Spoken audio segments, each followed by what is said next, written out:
తెలుగు పద్య స్వర వైభవానికి స్వాగతం. శ్రీమద్ భాగవతంలో వామనావతారం అనే ఘట్టంలో ఒక పద్యం.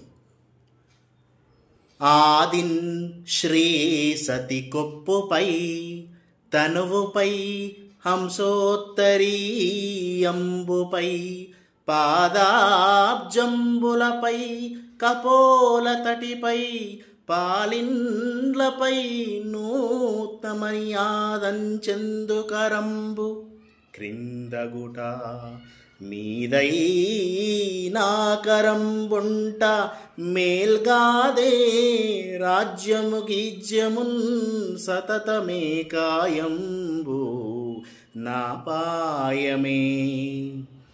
ఈ పద్యంలో బలిచక్రవర్తి వద్దకు వామనుడి అవతారంలో వచ్చినటువంటి విష్ణువుని చూసి గురువైన శుక్రాచార్యుడు, రాజా, వచ్చినవాడు మహావిష్ణువు, అతడికి దానం ఇవ్వవద్దు అని చెప్పినా కూడా ఆ మహావిష్ణువు యొక్క చేయి ఎంత గొప్పదో అని చెప్తూ తను దానం చేస్తున్నాడు కాబట్టి తన యొక్క ధన్యత్వాన్ని తెలుపుతూ చెప్పినటువంటి పద్యం ఇది.